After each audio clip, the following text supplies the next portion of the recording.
my hunger, my willpower, what I do in the gym, the extras, that focus, that tunnel vision that I have, that will to win, just sets me apart.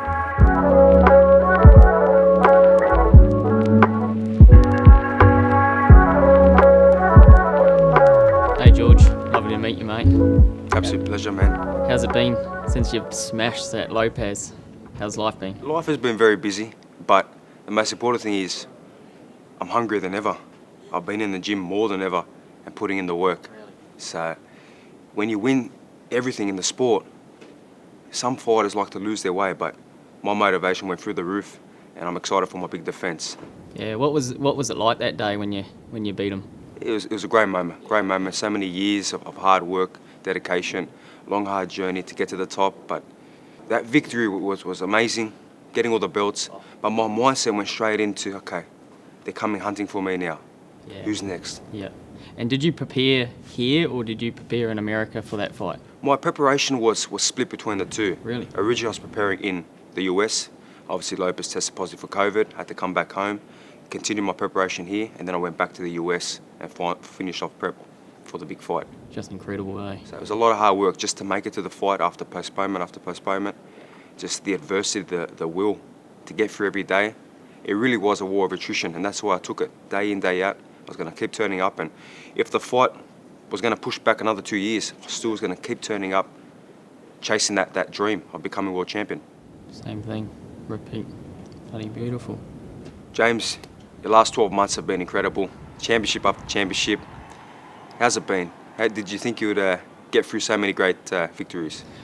Yeah, well, it's been a marvellous 12 months. Obviously, culminating in the Melbourne Cup and Everest in the same year. Obviously, 6 weeks apart was just a dream come true. Obviously, it's so hard to win those two races, especially with the amount of competition from around the world that gravitates to those two races. They set themselves apart, but yeah, it's been a lot of work. It's been hard work ever since first of August when our season starts. It's been obviously preparing these horses. Obviously, they've got great trainers as well, and the horses are fantastic. They're extreme athletes, very elegant will to wins, a bit like you fighting. She's just a cage lion, unbelievable. And Nature Strip, well, he's just a wrecking ball when he gets out in front. He's just a pleasure to be with. Everything just gelled. It was just one of those moments where nothing really went wrong. The horses performed, they got the right runs, and obviously to have a crowning moment and winning those two races was just incredible. Yeah, a special moment. Yeah. Obviously, when everything goes right, the stars align. And do you feel that? Do you feel that you can see that everything is just lining up, perfect the way it's meant to be, and you know that I'm going to win this race. Yeah. I will win this race because I know everything it's gone the way it's meant to go. Yeah, you get a gut feeling, don't you? Like you got that, I'm invincible sort of feeling. And when you step out, the horses can feel that.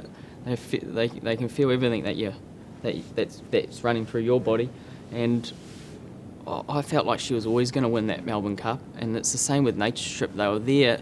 Well, they're trained by the best trainer in the country, in Chris Waller.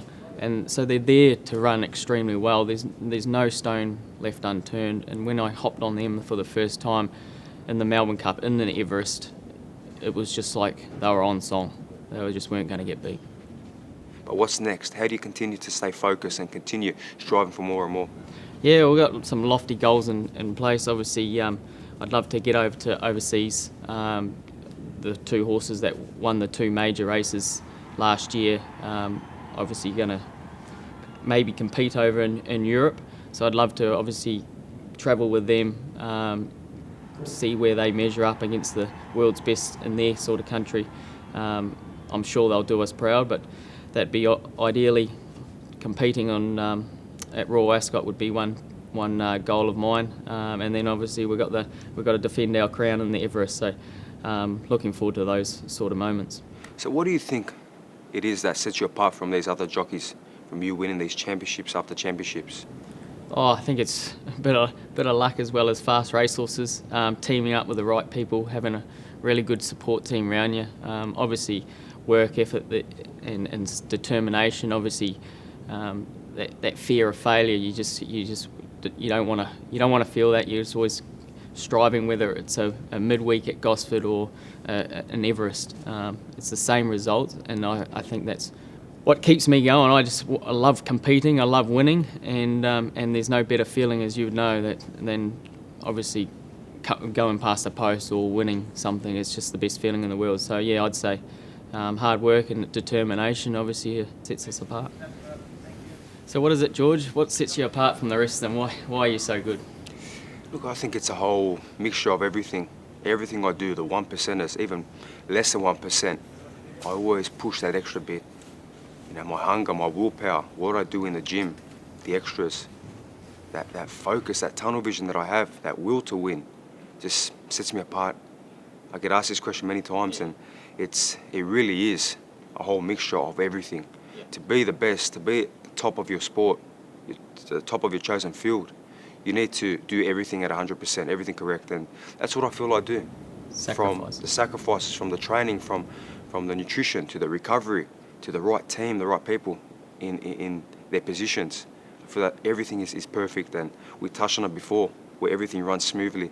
That's how it goes, every fight, because I put in the work, the team's put in the work, and we run smoothly into that great win, that great victory. So what's next, George? What do you got on the agenda? It's very exciting. It's what's next. I get to fight back home, get to fight back in a massive stadium, to bring all my belts back home and defend it here. It's something I've been dreaming about for a long time, been thinking about for many years. I remember the times I was doing it tough, the adversities I had to go through.